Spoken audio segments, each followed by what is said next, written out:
Fala pessoal, hoje estamos aqui com essa grandiosa personalidade de Brasília, na área da comunicação, na área do jornalismo. É um prazer, Cíntia, estar aqui com você na Rádio Corredor. Muito obrigada pela sua disponibilidade. Queria que você falasse, Cíntia, para a gente começar, um pouco da sua história, da sua trajetória. Você é muito atuante aqui no cenário de Brasília, na área da comunicação. E eu queria que você explicasse para a gente, contasse como é que foi essa trajetória até você chegar onde você está hoje, para o pessoal saber um pouquinho. Tá bom. Primeiro eu quero agradecer primeiro a Deus, que está sentado aqui hoje, eu tenho muita certeza que eu estou na minha segunda vida. Então, assim, se alguém que está nos assistindo aqui leu o Salmo 23, que fala do Vale da Sombra da Morte, eu não só li como eu vivi. Então, eu tenho que agradecer a Deus estar aqui hoje. Amém. E segundo, eu quero agradecer vocês por essa oportunidade, né? Nós hoje temos uma responsabilidade muito grande quando nós vamos falar de câncer, né? E é o que me trouxe aqui hoje. Sim. Né? Mas vamos lá, vamos começar ali. Cintia Aquino, desde criança, ativa, assim, eu sempre tive uma liderança. Quando eu era adolescente, eu fazia festa junina na minha rua, e aí convidava os vizinhos, cada um leva uma coisa, cada um põe sua barraquinha.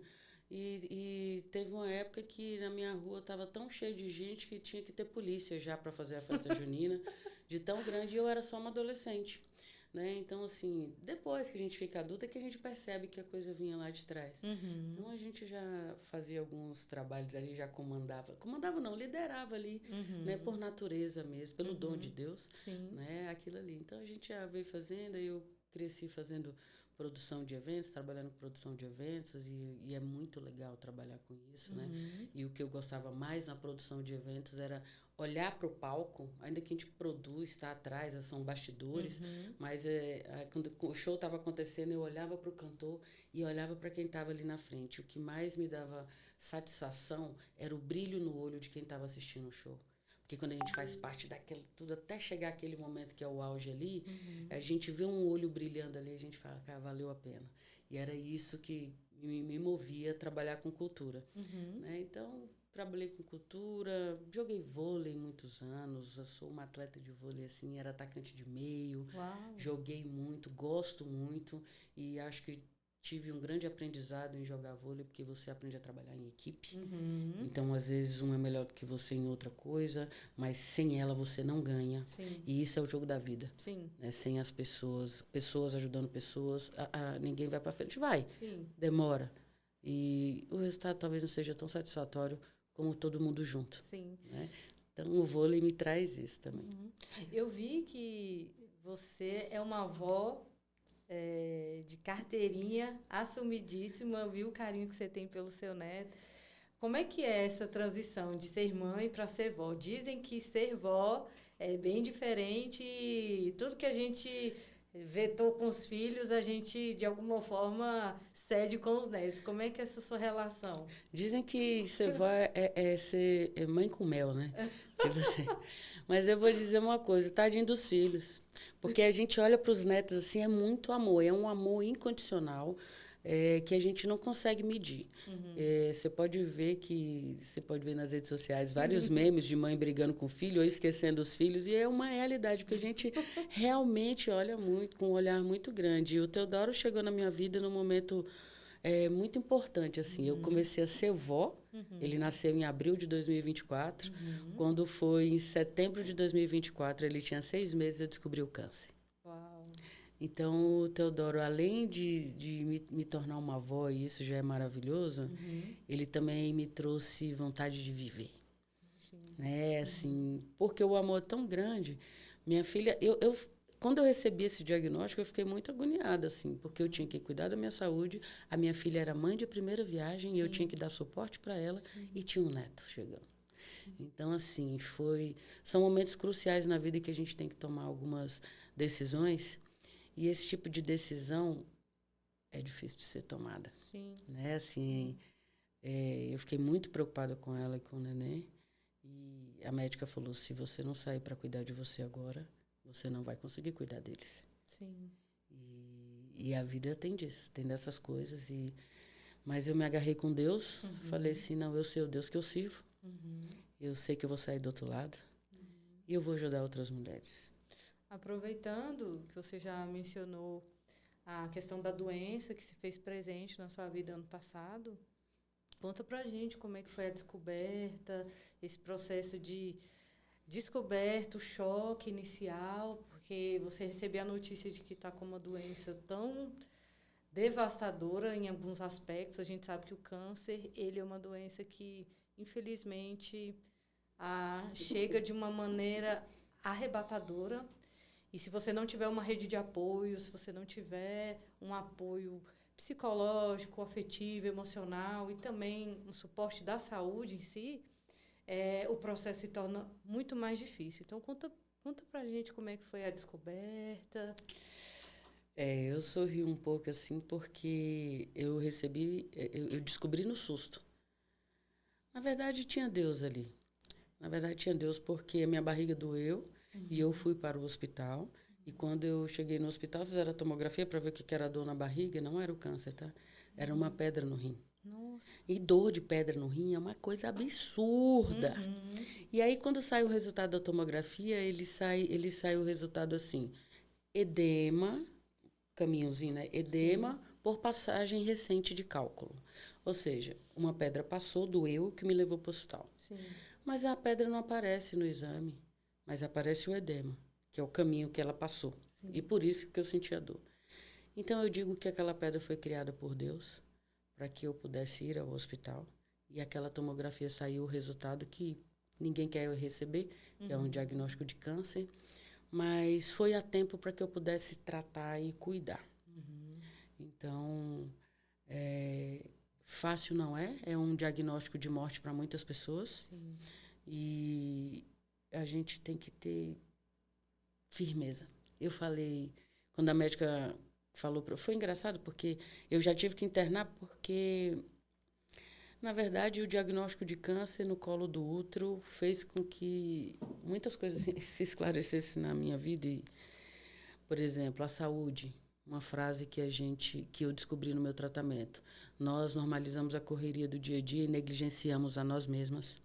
E quando eu descobri esse diagnóstico, eu falei, caramba, eu cuidei de tudo, do filho, do neto, do trabalho, ativa, comunicação, vamos trabalhar, era segunda a sexta num lugar, sábado e domingo na rádio, e tal, vamos trabalhar, e tal, e eu, né? E a saúde, e o descanso necessário, e o dormir corretamente, que são coisas, beber água, Sim. devida do dia, coisas simples, que a gente não faz por causa da correria, que normaliza isso, né? E faz a diferença. Então, o câncer, quando foi descoberto, a doutora falou, tem uma massa aqui, Cíntia. Aí eu disse, não, meu útero está maior que o normal, já estou até conversando com o médico para tirar, né? Não vou ter mais filhos. Aí ela, não é o útero que está normal, não, maior não. Aí eu falei, não, mioma. Acho que é mioma aí, eu já estava falando com o médico também e tal. Negação, né? Não. Aí ela viu que eu não estava compreendendo o que era aquela massa. E aí ela disse, não, então tá bom, já que ia ser útero, vamos ali vai lá na emergência da ginecologia e faz esses exames aqui. Aí ela pediu Papa Nicolau, ultrassonografia e biópsia. E aí quando eu vi biópsia ali, aí eu disse, uai, biópsia? Se bem que, se tem ou se não tem, também faz biópsia para ouvir que não tem. Eu não vou ter. E fui tranquilo. E fui. Ela fez lá os resultados e tal, e quando eu voltei, ela já estava no WhatsApp com outra pessoa. E assim, eu falei, tá bom. Não me preocupei em momento nenhum, completamente. Aí ela, de qualquer forma, eu vou precisar que você fique internada, porque o urologista vai ter que ver por causa do seu ureter, porque essa massa cresceu em cima do seu ureter, e o seu rim esquerdo está cheio de urina, precisa tirar. E aí eu disse, não, tudo bem, uma dor imensa. Então tinha dor da urina no rim, tinha dor da pedra, uma dor que estava assim, no tramal já estava indo para morfina, muita dor. Sim. E aí... fiquei internada, né? 2 dias o doutor foi lá e falou, amanhã a gente vai fazer, você vai ter que inserir um catéter, a gente é um absurdo, ser humano que acha que sabe tudo. Você está urinando certinho? Tô. Aí ele, acho que a gente vai ter que passar um catéter em você. Eu falei, não precisa não, doutor, tô fazendo xixi. Sempre não, tá tudo certo, tudo bem, né? Não é isso não, é negação, né? Aí ele, não, você tá fazendo, mas assim, você tá fazendo só de um lado. O do outro não está saindo. E na tomografia mostrava que um rim esquerdo estava muito maior do que o outro. Tem uma diferença, porque tinha urina nele. E aí ele falou, a gente vai precisar passar um catéter duplo J, que é para poder escoar a urina e tal, e você ter uma vida tranquila. Aí ele foi, fez a cirurgia, aí ele já colocou um catéter duplo J temporário, né, de 3 meses, e para poder escoar e tal. E nesse tempo que eu fiquei internada para inserir o catéter e tal, me entra a doutora. Ela entra no quarto. Bom dia, Cíntia, tudo bem? Meu nome é doutora Rafaela. E assim, e no hospital particular, entra uma hora, entra a enfermeira para ver como é que foi o serviço, daqui a pouco entra a fisioterapeuta, daqui a pouco entra a nutricionista para perguntar o que vai comer e tal, não sei o quê, para ver o balanceamento da sua alimentação. E toda ela entrou. E quando ela entrou, ela, bom dia, Cíntia. Eu achei que era mais uma pessoa, eu sou a doutora Rafaela, eu vim conversar com você. E aí, quando eu li aqui, minha amiga, quando eu li aqui, ó, oncologia, pense numa porrada. Aí a espinha gelou, né? Uau, meu Deus. Aí eu falei, sangue de Jesus tem poder. E aí eu, pois não, doutora. Aí ela, Cíntia, eu vim conversar com você, sou do Rafaela, sou oncologista, e pela minha experiência, o que você tem é um câncer avançado no colo do útero. E você precisa começar o tratamento imediatamente. Uau. E aí eu disse, não, doutora, meu útero que está maior. Comecei a mesma história que eu tinha falado para a doutora da emergência, que me atendeu. E aí ela, não, aí daqui a pouco ela, não, Cíntia, aí eu falando ela, não, Cíntia, a minha experiência, que são mais de 10 anos, Uau. me fala que você tem um câncer avançado no colo do útero. Nessa hora, eu comecei a responder no automático. Você tem plano de saúde? Aí eu, tenho. Você pode começar o tratamento agora? A gente tem que começar já semana que vem. Aí eu, posso. E ela foi falando, eu, sim. O chão abriu e passou o filme na cabeça, né? Aí ela falou assim, seu cabelo não vai cair, porque eu vou usar quimioterapia cisplatina. E aí eu, e assim, cabeça.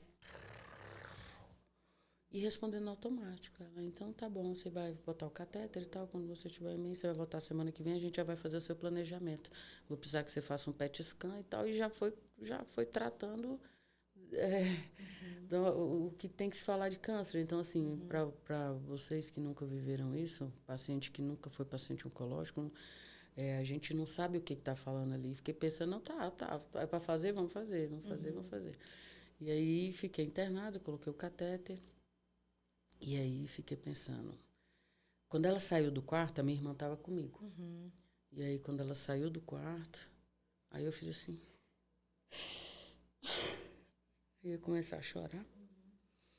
E aí a minha irmã que estava do meu lado chorou mais alto. Nossa. Na hora que ela chorou, aí eu estava assim, fiz assim. Nem chora. Nem chora. Porque eu sei o Deus que eu sirvo, eu vou sair do outro lado e eu vou ajudar muitas mulheres. Foi meio assim. Foi muito rápido, assim. Quando eu ia começar a chorar, que ela gritou mais alto, aí eu disse... Te deu esse... Veio o fôlego de vida. Né? Veio o fôlego de força de vida. Eu falei, nem chora. Eu sei o Deus que eu sirvo, eu vou sair do outro lado, curada, e vou ajudar muitas mulheres. Eu conheço tantas mulheres que já foram curadas pelo câncer. Eu vou ser mais uma, mas eu vou fazer a diferença. Eu vou ajudar outras mulheres. Cíntia, e pegando um gancho, eu percebo que a fé foi um dos protocolos que você utilizou para enfrentar essa doença. Eu não chamo nem de protocolo. Não chamo de protocolo. Estilo de vida mesmo, né? Porque eu sei que eu só estou viva hoje por causa de Deus. Amém. E eu digo para você que ainda bem que eu era crente. Ainda bem que eu era crente. Outra coisa que eu falo também é que ainda bem que eu estou na minha segunda vida tendo a oportunidade da experiência da primeira. As pessoas às vezes talvez não entendam isso, mas eu sei o que foi um médico fazer todo o possível ali, cruzar o braço do lado e ficar esperando o corpo reagir. E eu digo que foi essa hora que Jesus chegou, nós vamos falar disso mais para frente. Sim. Então, assim, sem Deus eu não sou nada. Sem Deus eu não teria o dom que eu tenho de comunicação. Sem Deus eu não teria a possibilidade de estar curada hoje. Acredito. E, assim, várias outras bênçãos, né? Mas, assim, às vezes a gente vê as pessoas falando das bênçãos do dia a dia. Quando a gente enfrenta um câncer, você sabe exatamente o que é bênção. Sim. Ter a possibilidade de estar viva aqui contando a história. Sim, sim. E ajudando outras pessoas. Sim. Né? Então, eu frequento a mesma igreja, uma igreja pentecostal. Meu pastor Carlos Tavares, que me ensinou muito espiritualmente falando. Já fui de igrejas grandes, mas eu acho que a igreja pequena é aquela que acolhe literalmente. É aquela que te ensina quando você está errado. É aquela que te chama no canto e fala, olha, isso não é assim. Deixa eu te explicar como é. A igreja pequena tem isso. A igreja grande é muita gente, então às vezes não consegue, porque é grande mesmo. A atenção é reduzida, A atenção é reduzida porque espalha demais, né? Muita gente.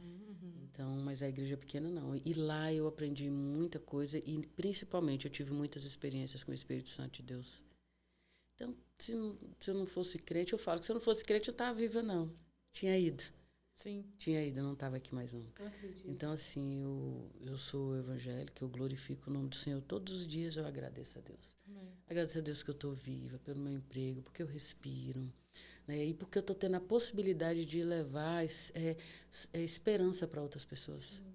Qualidade de vida, longevidade. As pessoas, eu sempre falei, eu quero que as pessoas olhem para mim e falem assim, eu também vou sair curada. Não por mim, mas porque o Deus que curou ela, né, é o Deus que vai me curar também. Porque se a Bíblia estivesse sendo escrita hoje, eu tenho certeza que o meu milagre faria parte da Bíblia. Amém. Você é um milagre ambulante, né? Eu sou um milagre ambulante. Então, assim, principalmente porque, Cíntia, mas você fez o tratamento na rede particular e foi lá que eu quase morri. Porque você, além de ter tido a notícia do câncer, nesse inteirinho você também passou por uma situação de quase morte, né? Porque assim, durante o tratamento do câncer acontecem várias intercorrências, né? A gente fica muito fraco, acontece tudo, imunidade muito baixa. E durante o tratamento do câncer eu tive 2 infecções, eu tive 2 desidratações e tive uma trombose. Então, se você pesquisar o histórico de trombose, você vai ver que existem mortes só por trombose. Só por existem infecção. Mortes só por infecção. Existem mortes só por câncer. Sim.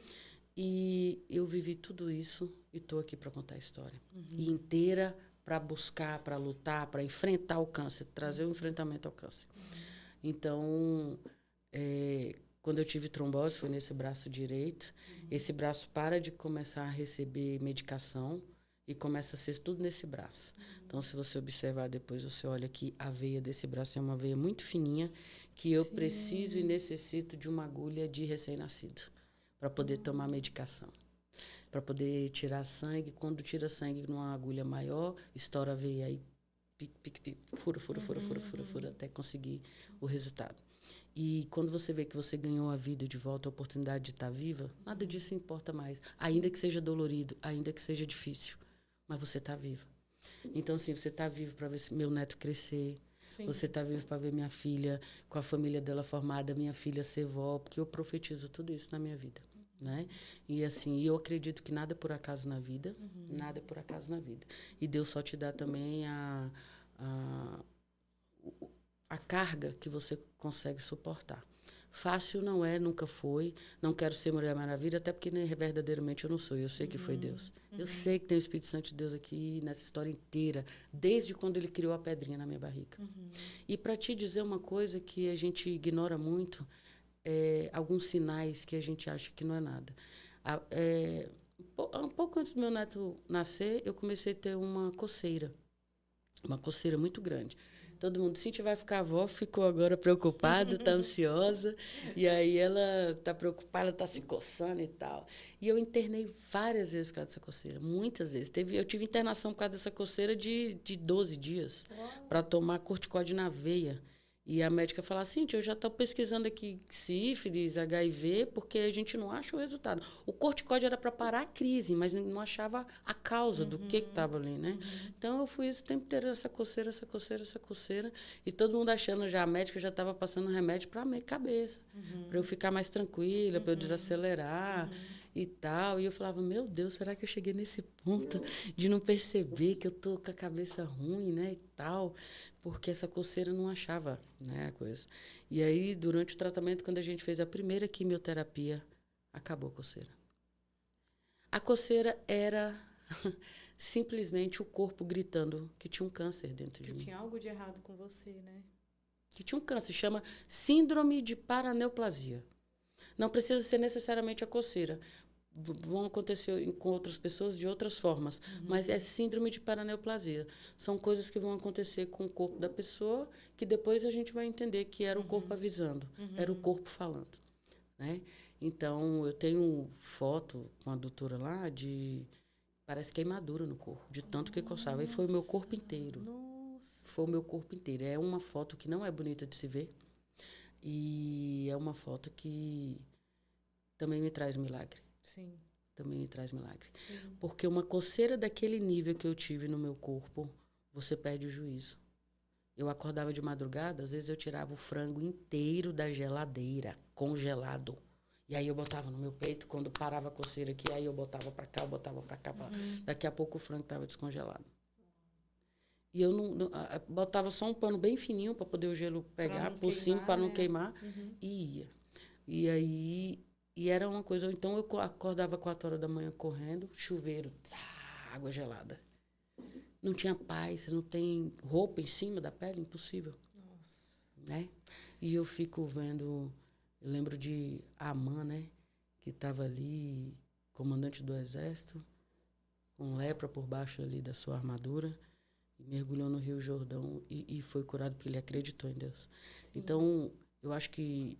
Eu digo para você, eu acho não, tenho certeza, que quando eu decretei naquele quarto, eu vou sair, eu sei o Deus que eu sirvo, e eu vou sair dessa viva e vou ajudar outras mulheres. Naquele momento, eu mostrei para Deus o tamanho da minha fé. Com certeza. E o tamanho da minha fé independe do tamanho do obstáculo que está na minha frente. Sim, e isso tem que ser comigo, com você, com todo mundo. A gente tem que acreditar. Porque existe um Deus que cura, e estou aqui para dizer isso. Amém. Vamos lá para... Eu acho que a gente tem que eu pulei, né? Fui falando da doença. Não, tá tranquilo, tá maravilhoso ouvir sua história. Mas teve um marco importante, que foi a sua experiência quase morte, né? Do catéter, do PJ.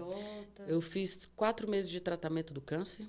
Morei na casa da minha irmã para ter esse tratamento. Chorei muito quando eu tive que sair da minha casa, porque eu falava, como é que eu vou sair da minha casa para tratar? Mas eu não podia ficar em casa com o neném de 6 meses, minha filha marinha de primeira viagem, a minha cabeça ia ficar como? Sim. Então, era necessário que eu fosse para a casa da minha irmã. E o marido dela morreu de câncer. Então, você imagina, né, uma irmã cuidando da outra com o diagnóstico que o marido faleceu. Nossa. Né? Então, não foi fácil. Mas eu sabia também que ela tinha experiência que eu necessitava para cuidar de mim, e ela cuidou. E tem uma coisa que eu tenho que falar aqui que eu não falei no início e, de repente, é muito importante falar. A minha mãe morreu, eu tinha 6 anos de idade. Então, eu não cresci com mãe. Eu cresci com irmãs. Somos 8. Eu morei um pouquinho na casa de um pouquinho na casa de outro, um pouquinho na casa de outra, né? E até meu pai casar novamente. E quando meu pai casou de novo, assim, aí eu fui morar com ele, enfim. Mas, para quem tem mãe, hoje, deve imaginar mais ou menos o que deve ser isso. Eu tenho um bloqueio, eu não tenho um registro, assim, que você sentia como é que era a sua mãe. Bem branquinha, do cabelo preto escorrido, assim, eu estou descrevendo foto. Mentalmente, eu não tenho imagem da minha mãe, a não ser, eu lembro da foto e descrevo para você a foto.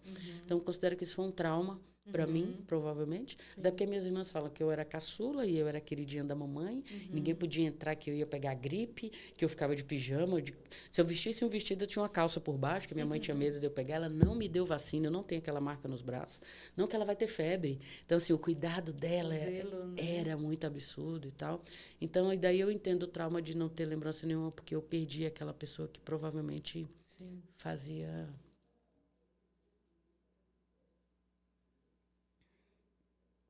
com que a vida fosse mais fácil. Sim, enfim. Certeza. E aí eu vivi, mas isso também me transformou na pessoa que eu sou hoje, né? Porque cada dia você se reinventa. Eu vou morar na casa dessa irmã hoje, é de um jeito, na casa de outra irmã outro jeito, daqui outro jeito. Mas assim, eu digo que essa personalidade um pouco forte de encarar as coisas, vem daí também. Claro. Vem daí também. Então, assim, mas eu agradeço demais, porque as minhas irmãs me ensinaram muito. Eu estudei num colégio, no SESI de Ceilândia, que à época, aquela educação me salvou muito, assim, me tirou de muitos lugares, por exemplo. Era um colégio que tirava a gente da sala de aula para colocar remédio de piolho. Então, ia a turma toda lá para cima, colocava remédio de piolho, caramba. E depois tirava a gente da sala de aula para arrumar os dentes. Porque o SESI tinha um centro médico e a escola. Então, eu tive uma irmã que correu atrás de uma vaga numa escola dessa para mim, e eu fiz até a 8ª série na época lá, né? Até a 8ª série, e estudei num colégio desse, que prezava pela vida do aluno, pelo bem-estar do aluno no geral. Então, minha irmã conseguiu isso para mim. Então, tem várias histórias assim que, apesar de não ter tido mãe, eu tive algum cuidado. Não é a mesma coisa, obviamente. Não vai ser você morar ali com seu pai. O pai sempre é um cara mais solto, a mãe seria mais... Mas, enfim, eu acho que tudo isso contribuiu para ser uma mulher um pouco mais firme na vida e encarar as coisas de frente. Com certeza. Né? Mas não me transformo uma mulher... Assim, ainda que eu fosse mais forte, encarasse as coisas de frente, sem Deus eu não conseguiria. Claro. As coisas sem Deus, as coisas elas vão fluindo à torta e à direita, de qualquer jeito. E quando você está com Deus, você começa a ver ritmo nas coisas, você começa a ver propósito e que nada é por acaso. Né? Por exemplo, hoje eu olho para trás e eu falo, caramba. Né? E eu penso, se minha mãe estivesse agora aqui, nesse momento que eu tive essa doença, talvez ela tivesse dado um troço, né? Assim, enfim... Mas são histórias que nos constroem. São as pedras que a vida nos taca que a gente escolhe sentar e chorar ou escolhe construir um castelo, construir uma base para você enfrentar a vida. Com certeza. Então, eu trago essa experiência de vida aí como uma experiência que me coloca de pé, né? Sim. A rede de apoio, eu percebo no seu relato que ela faz toda a diferença. A rede de apoio faz parte da cura. Com certeza. A rede de apoio faz parte da cura. Quando a gente está tomando quimioterapia, você fica enjoado, você fica chateado, você fica cansado. É ruim, você tem ânsia de vômito, você tem dor de barriga, você está fraco. E aí a rede de apoio, se ela não é a rede de apoio que te entende, meu amigo, minha amiga, não vai entender que você não está com vontade de comer aquela hora. Não vai entender nada, vai achar ruim, vai brigar. A rede de apoio faz parte da cura e a minha irmã foi essencial. Porque quando ela via que eu não conseguia comer, ela inventava outra comida. Quando ela via que eu não conseguia beber uma água, ela trazia água de coco. Quando ela via que eu não conseguia, ela trazia suco de beterraba com laranja e tal. Inovava ali na hora. O tempo inteiro. Né? Isso é amor. E a gente... É amor. Eu experimentei verdadeiramente o amor. E assim, eu tomei uma decisão muito séria que era muito difícil. Minha família é grande, somos 8 mulheres e 2 homens. E eu falei assim, eu não quero contar para a família. Falei para a médica e para minha irmã. Eu quero contar só para ela, que vai cuidar de mim, e você, doutora. Eu só vou contar para minha família quando eu estiver curada. Eu sabia que eu ia sair curada. Você tinha essa convicção no seu peito, né? Tinha. Eu sabia. Eu tinha Deus. Eu já vivi... bênçãos do Senhor, simples, que você sabe que é Deus. Sim. E naquele momento eu falei, Senhor, eu só tenho o Senhor. Na Bíblia conta a história do cego de Jericó. E o cego gritava, Senhor, filho de Davi, tem misericórdia de mim. Era só ele e o Senhor e o filho de Davi. E ele gritou. E aí ele enxergou. E eu sabia que naquele momento Deus botou uma rede de apoio para mim. O plano de saúde, não tem a menor condição. Eu não tinha plano de saúde. Aí eu fui fazer... Eu usei DIU muitos anos. E aí eu fui fazer um exame. Eu falei, eu quero botar de novo. E o doutor falou, mas vai fazer os exames. Você ficou muito tempo, tem que fazer e tal, não sei o quê. Enfim, fui fazer os exames. E quando eu fui fazer o exame no posto de saúde. E o posto de saúde colheu a primeira vez. Aí, quando foi colher a segunda vez, o posto de saúde disse... não, quando eu fui buscar o resultado, o posto faz bem assim. Tem alguém na família com câncer? E aí eu disse, não. E você responde não, e você vai embora para casa tranquila, Camila. Porque não tem histórico na sua família. Essa pergunta, ela pode ser feita para quem tem histórico na família, mas para quem não tem, é mito. Sim. Porque você vai embora tranquila.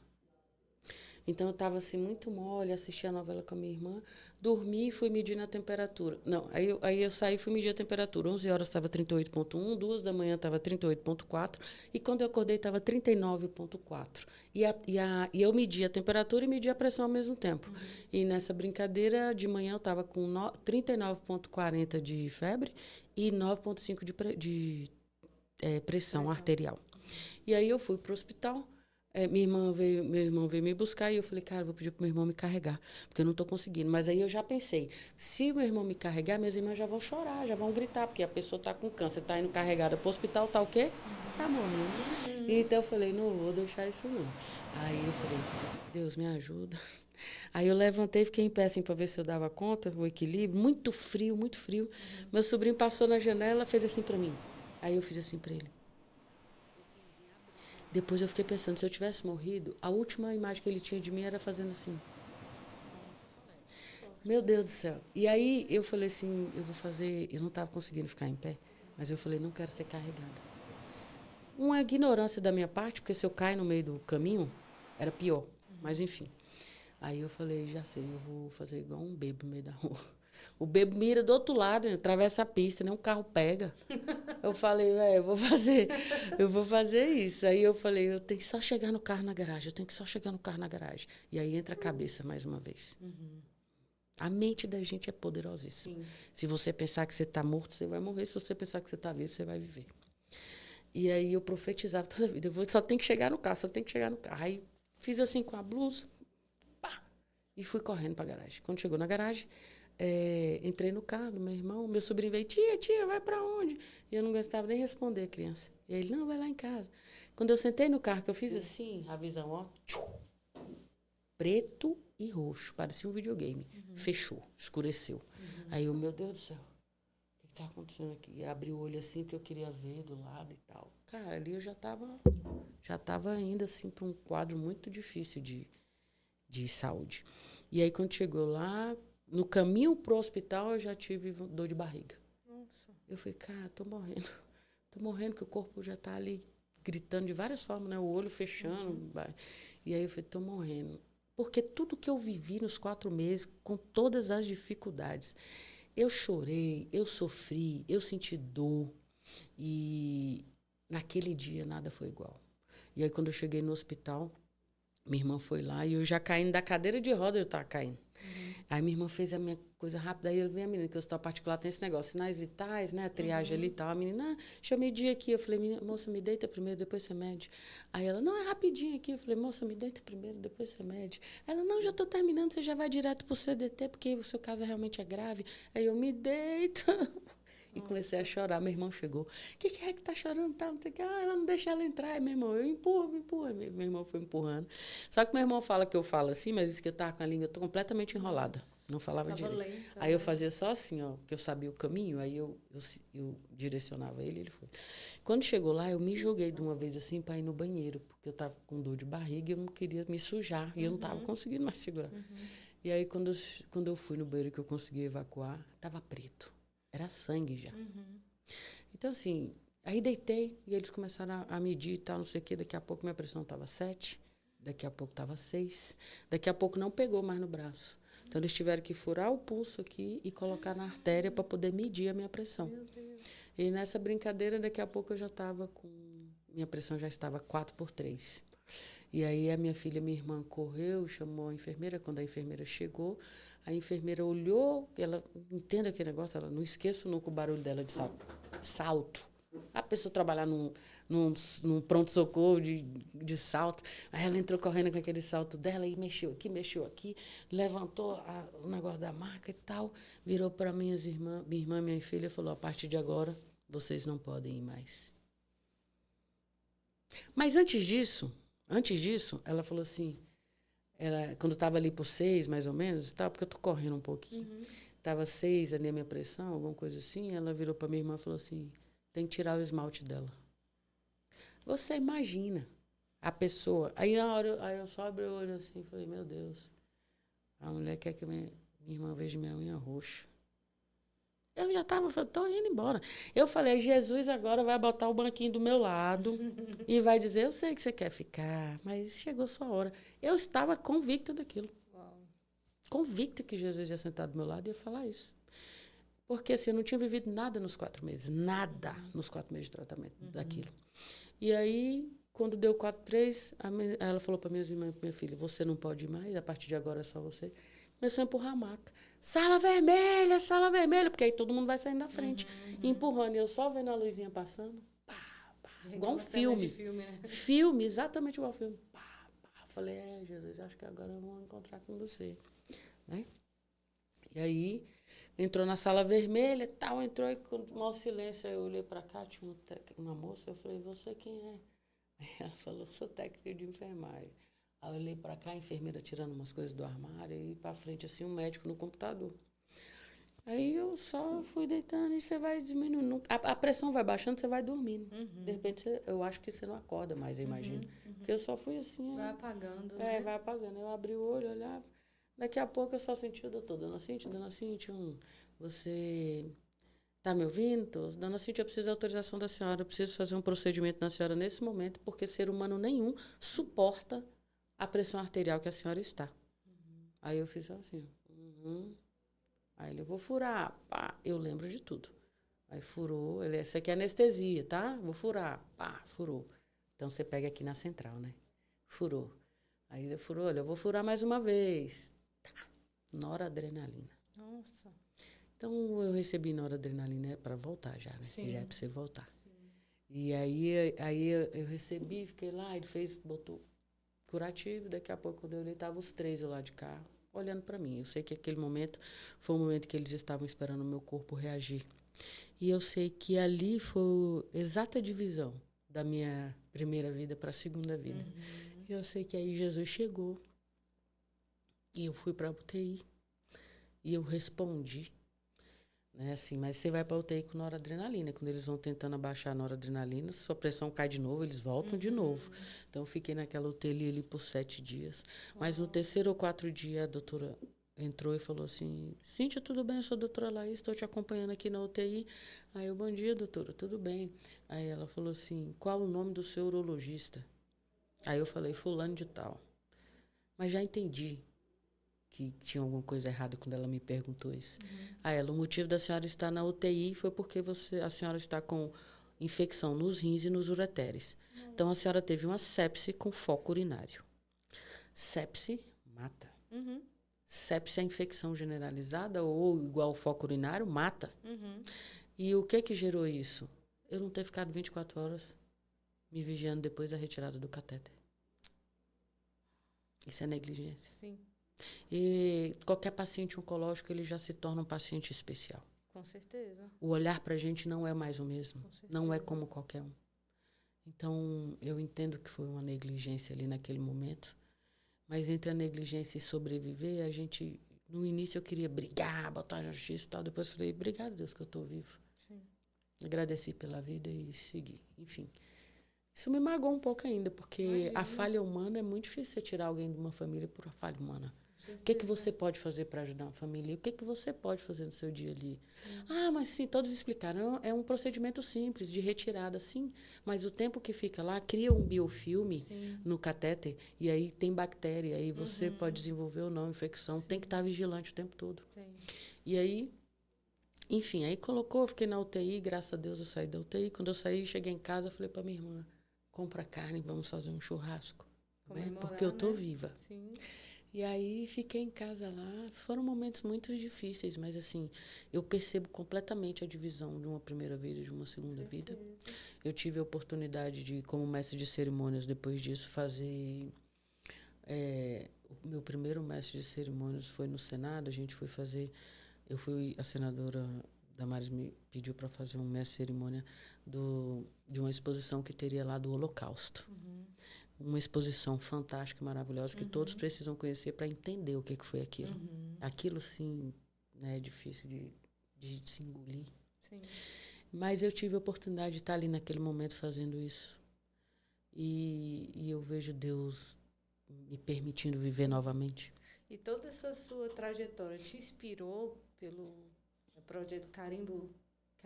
Carimbo pela Vida. Conta pra gente. Como que nasceu o Carimbo pela Vida? O Carimbo pela Vida nasceu o seguinte. Quando eu comecei a gravar vídeos para falar diariamente do que eu fazia, eu não gravo todo dia, tá? Hoje eu vou no médico, eu gravo, mostro o procedimento. Hoje eu vou tomar vacina, eu gravo, mostro o procedimento. Então, assim, porque eu não sou uma influencer. Na verdade, eu sou uma paciente oncológica que conversa com pacientes oncológicos. Sim. E aí eu comecei a gravar vídeos falando disso. E uma amiga minha me ligou. Eu via que ela estava sempre curtindo lá, né, e tal. Porque começa a ser... Agora, a partir desse momento, eu começo a direcionar. Eu não sou só uma apresentadora de eventos conhecida. Sim. Eu começo a direcionar o público. Claro. Porque eu começo a conversar com o paciente oncológico, né? Eu começo a falar de saúde. Sim. E aí, muitas pessoas falaram comigo, no privado, que passaram por isso, que não passaram, que a avó morreu, que a mãe morreu, mas que bom que eu tô aqui e tal, não sei o quê. Que bom que você está gravando, que bom que você está falando. Paciente oncológico tem vergonha de dizer que tem câncer. Sim. Paciente oncológico é discriminado. Sim. Mulheres com pacientes oncológicas, elas sofrem duas coisas, várias coisas, mas duas coisas muito sérias, que é a violência emocional, psicológica, por exemplo. Muitos maridos abandonam as suas mulheres quando elas estão doentes. E também violência econômica, que elas perdem o emprego. Enfim, então, ninguém fala disso, ninguém quer falar disso. Enfim, e aí eu comecei a gravar vídeos e falar com paciente oncológico e tal, e aí uma amiga me ligou, falou assim, oi, minha amiga, tudo bem? Na hora que você puder falar comigo, eu liguei de imediato para ela. Ela, minha querida... Ela escreveu primeiro. Oi, Cintia, tudo bem? Quando você puder, me liga. Eu tenho acompanhado seus vídeos, parabéns, é isso mesmo, está ajudando muitas mulheres. Só, minha amiga, que eu não esperava que eu fosse receber a mesma porrada que você levou. E ela falou isso...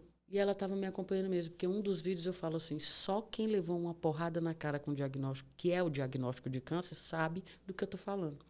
Então, ela usou essa fala minha para falar que ela também levou essa porrada. Ela falou, eu levei um soco no estômago, eu também estou. E eu comecei a falar com ela todo dia, falar para ela, vai dar certo, e quando você sair daí nós vamos trabalhar juntas, porque eu quero sim estar com outras mulheres, ajudando as mulheres e tal. E fui acompanhando ela. Um dia ela internou no hospital, HRT, e a gente continuou falando. Eu, mas por que você internou? Ela, não, porque eu tive uma dor, eles acharam melhor internar e tal. E eu fui perguntando as coisas para ela e eu vi que ela não sabia responder direito. Assim, a gente não vai saber quando a gente descobre, no começo a gente não sabe. A gente vai fazendo, Então, aí eu pedi para uma médica amiga verificar. A minha amiga falou o seguinte, ela está internada porque ela vai começar a fazer... Ela teve problema de pneumonia, mas já curou e tal. Mas ela vai começar o tratamento aqui mesmo. Então, ela já está internada. Só que ela está esperando uma fila. Tem 4 pessoas na frente. Aí eu liguei para ela e falei, você está internada aí? Porque você já vai começar o tratamento aí mesmo. Aí ela já tinha ido no base, feito os exames e descoberto tudo e tal, mas no HRT ela tinha ficado que ela ia começar o tratamento lá. Então, só que tem 4 pessoas na sua frente. Ela, que bom, só 4 e tal. Eu falei, vamos orar para essas pessoas curarem? Porque a fila é isso. Alguém cura, o outro entra. Alguém cura, outro entra. Alguém não precisa do tratamento, outro entra. Aí ela disse, não, vamos orar e tal. Então, todo dia eu falava. E um dia eu chamei ela não respondeu mais. E eu chamei, ela não respondeu. Depois eu só recebi no grupo o papelzinho que ela tinha falecido. E aí isso me abalou profundamente, porque eu comecei a me sentir frustrada. Era como se eu estivesse mentindo para ela que ela ia sobreviver, que ia dar certo e tal, e como se eu estivesse enganando. E depois era um misto de sentimento, porque ela teve também no útero. E então eu falei, cara, é um misto de sentimento. Eu estou sofrendo porque ela morreu, mas estou feliz porque eu estou viva. Porque eu tive isso. Sim.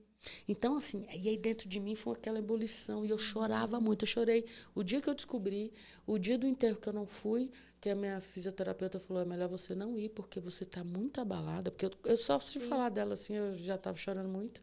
E aí ela falou, é melhor você não ir, porque sua imunidade vai cair. Exatamente. E aí eu não fui por causa disso.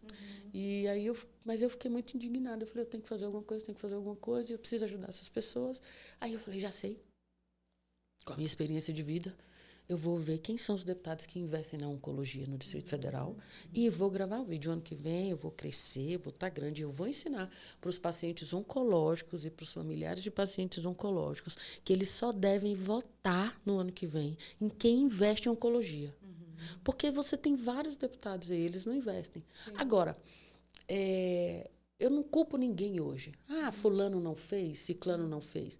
Eles têm por obrigação de colocar dinheiro para a saúde. É lei. Eles têm uma verba X, 50% lá da verba deles, tem que botar para oncologia. É obrigação, é lei, ok? Ok. Então, o deputado vai lá e coloca, ele tá achando que a gestão da saúde vai resolver isso. Só que quando o dinheiro chega na gestão da saúde, é tanto fogo para apagar que você vai apagando o que está queimando mais. A destinação não é específica, né? Não é específica.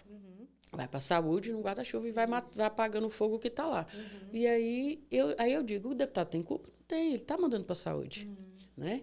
E aí a saúde tem o quê? Tem uma gestão que vem de anos ruim, né? E que ela realmente tem que apagar o fogo. Então, assim, Cíntia, tem um culpado hoje? Não, não tem um culpado.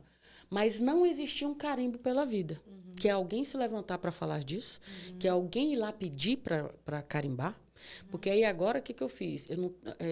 O carimbo pela vida é um monitoramento, é um movimento, não é uma entidade. Eu não vim para disputar espaço com ninguém, eu não vim pedir emenda parlamentar, nada. Eu só comecei a fazer com que as pessoas tenham consciência de que o seu parlamentar pode carimbar que o dinheiro vá para a oncologia, seja para custeio ou seja para construção. Por exemplo, custeio.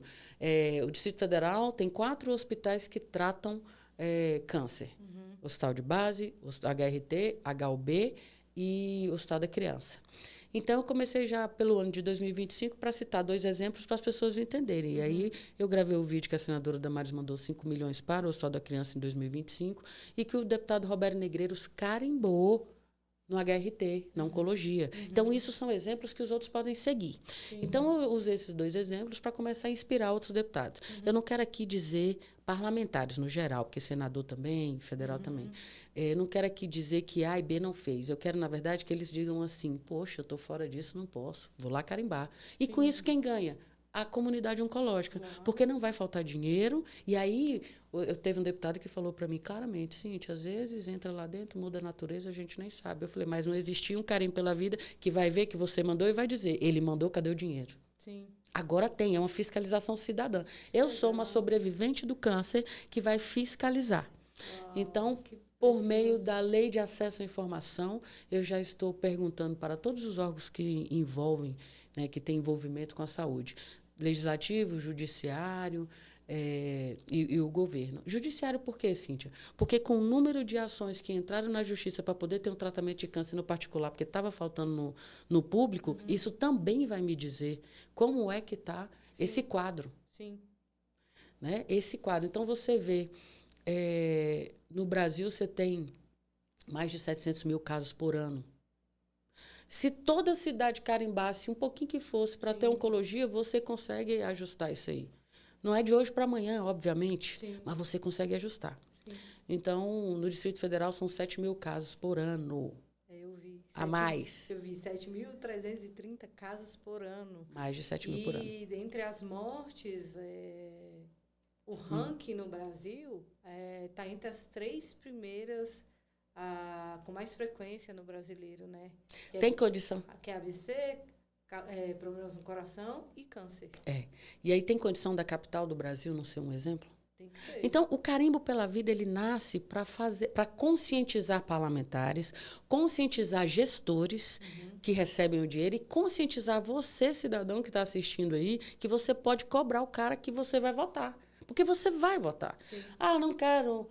votar, Cíntia, eu não quero ser político, não vou me envolver com isso. Então, você vai deixar, quando você não vota e você não pensa nisso, você vai deixar que sente um cara lá que não vai nem ligar. E o câncer, ele é perversamente democrático. Não tem cor, não tem idade, não tem rico, pobre, direita, esquerda. Ele chega. E você que está assistindo aí, pode chegar até você. E quando Deus o livre dessa má hora, quando esse tipo de coisa acontece, a única coisa que o paciente oncológico quer e a família é um atendimento digno. Então, carimbo pela vida nasce para dizer assim, ei, por favor, carimba para oncologia. Porque a fila da oncologia não é uma fila de ortopedia, não é uma fila da vacina que vai chegar para se proteger. A fila da oncologia, ela é de morte. E o tempo é rei. E o tempo é rei. Cíntia, muito obrigada. Você quer falar mais alguma coisa? Eu acho que a gente tem que... Você quer falar mais alguma coisa? Quero falar. Você corta, tá, Gustavo, essa parte? Tá? Beleza? E aí, rapidinho, eu fui convidada pelos alunos da UNB, que juntamente com a HUB fizeram um livro para contar a história de pacientes oncológicos. Então, juntas nós estávamos lá e eu também pude conviver cada vez mais com pacientes oncológicos que são tratadas pelo SUS, né? Pacientes que foram curadas no HUB, né? Então, assim, tem o dia 27 de novembro foi o Dia Nacional do Combate ao Câncer. E aí eu acho que eu não posso deixar de parabenizar aqui todas as pessoas que são envolvidas com oncologia. Sim. Os médicos que querem salvar vidas, os técnicos, entendeu? Esses aí eu bato palma também. E o terceiro setor. Porque aqui no Distrito Federal nós temos grandes entidades que atuam com oncologia para ajudar pacientes, ajudam com exame, isso e aquilo. E essas pessoas fazem total diferença, porque as pessoas já têm experiência. Quando a gente recebe um diagnóstico desse, você vai para onde? Você nem sabe para onde você vai. E você encontra uma entidade dessa que te orienta, que te ajuda e que te acalma para você passar por esse momento. Então, quero, de público aqui, pedir para que Deus abençoe cada um de vocês, continue fazendo esse espaço. Entenda que o Carinho pela Vida vem só para ajudar cada um de vocês, para que a gente possa conseguir diminuir isso aí, fazer do Distrito Federal um modelo, né, que a capital do Brasil pode ser para todo o Brasil, né? Em tratamento digno para paciente oncológico. Sim, nós temos a referência mundial, que é Barretos, né? Sim. Que é o Hospital do Amor. E eu acredito que o Distrito Federal também possa sediar um hospital dessa envergadura, né? A senadora Damares Alves, ela teve câncer também, né? Eu trabalho com ela. E eu tive uma oportunidade, eu agradeço demais a Deus estar trabalhando com ela nesse momento, porque o paciente oncológico, ele precisa de muitos cuidados, e muitas vezes é por isso que eles são mandados embora, e eu tive total acolhimento, tanto dela quanto da equipe do gabinete. Bacana. Tive muito. E depois, posteriormente, ela também teve câncer. Então, assim, nós temos hoje uma representante que viveu isso, então ela fala com propriedade. E ela fala mais que tudo, que o sonho dela é que ela consiga trazer o Hospital do Amor para o Distrito Federal. Porém, não depende só dela. Sim. Ainda que ela consiga destinar verbas, é necessário que a gestão também esteja junto. Então, eu torço muito para que em 2026 nós consigamos fazer aí uma nova legislatura de pessoas empenhadas em enfrentamento ao câncer e transformar o Distrito Federal numa capital, né, que tem câncer zero. A gente sabe que isso não é a gente... platônico, olha, é daqui para amanhã. Não, não é daqui para amanhã. Mas é o começo que vai fazer a diferença no Brasil. Ser exemplo. Nós precisamos ser exemplos que estamos buscando. Hoje o Distrito Federal tem um programa chamado O Câncer Não Espera. O GDF também não. Conseguiu diminuir um pouco a fila. Mas você tinha fila grande de exames, disso, daquilo, né? E às vezes uma cirurgia que é muito importante, que às vezes não chegou, alguém pode ter ficado pelo caminho porque não chegou. Então, essa fila tem que acabar. É uma fila de morte e o Carinho pela Vida nasce para isso.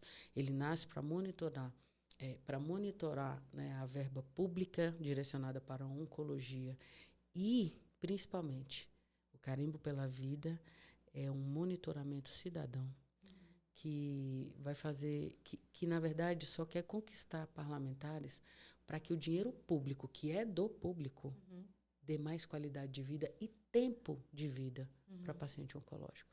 Cíntia, deixa suas redes sociais, o pessoal que deseja te seguir. Você é uma propagadora agora desse grande propósito de alguma forma, ser a voz dos pacientes oncológicos. Então, deixa suas redes sociais aqui para o pessoal te seguir, te acompanhar, também fomentar a sua ideia, a sua participação, também de alguma forma fortalecer, né, você, porque, querendo ou não, você agora é linha de frente. Então, deixa pra gente. Para você que está nos assistindo aqui, se você quiser acompanhar, eu sou uma paciente oncológica que posto os vídeos relacionados a isso. Não sou uma influencer, nunca confunda, porque eu acho que uma coisa tem nada a ver com a outra. Né? Mas eu sou uma paciente oncológica que fala desse tema e eu me coloquei, sim, como uma porta-voz de pacientes oncológicos, por aqueles que não podem falar, por aqueles que estão na fila, por aqueles que precisam que alguém fale por eles, né? E precisam que alguém alerte, né? Os parlamentares e as autoridades, por exemplo. Hoje não tem ninguém. Então, Carinho pela Vida nasce assim. E aí, o meu Instagram é Cíntia Aquino Oficial. Você pode me seguir lá, vou estar lá com um macacãozinho branco. E também nós começamos a fazer o Instagram do Carimbo pela Vida. Mas é um Instagram novo, recente, e ele vai ser mais institucional para falar em cima do que a gente está coletando de informações, do que a gente está conseguindo de adesões. Inclusive, quero agradecer os deputados que eu tive na Câmara Legislativa, e alguns deputados gravaram comigo dizendo que vão sim mandar dinheiro já o ano que vem para a oncologia. Então, cada conquista dessa é uma conquista do povo, ela não é minha. Eu acho que a oportunidade que Deus me deu de fazer o tratamento de câncer no particular é entender exatamente o que o paciente oncológico precisa no público. E com a experiência de vida que também Deus que me deu a oportunidade, eu estou trazendo tudo para o Carinho pela Vida para a gente tentar fazer da melhor forma que você que esteja assistindo ou você que conhece alguém que é paciente oncológico e está no SUS, tenha um mínimo de esperança para ter um tratamento com dignidade. Cíntia, muito obrigada. Deus abençoe a sua trajetória. Que você ainda possa impactar muitas vidas com a sua história, com a sua experiência, tá? Parabéns por essa força que você carrega em você, e eu sei que vem de Deus, tá? Mas o mérito também é seu, por você abraçar, aceitar a providência divina na sua vida e, de alguma forma, ser generosa e empática com a causa, tá bom? A Rádio Corredor agradece demais. Hoje foi muito precioso ter você aqui, tá bom? Tá, eu que quero agradecer você e quero deixar muito bem claro aqui que quando um parlamentar carimba pela vida, ele tá fazendo com que o eleitor ali, o brasiliense, tenha vida. Mas quando uma pessoa como você, o Odi, o colega ali que está filmando, que está editando, Gustavo, querido, abre o espaço para que a gente possa falar disso, vocês também estão carimbando pela vida. Porque vocês não estão pesquisando, não estão indo atrás da informação, não estão indo tudo. Mas quando você fala, vem falar aqui, que aqui é um espaço, você também carimba pela vida. Então, eu que tenho que agradecer, porque vocês também fazem parte do carimbo pela vida. Vocês também estão carimbando pela vida. obrigada. Tá bom? Tá bom. Obrigada. Uhul. A gente podia fazer eu queria fazer um C de carimbo pela vida e você fazer um coração.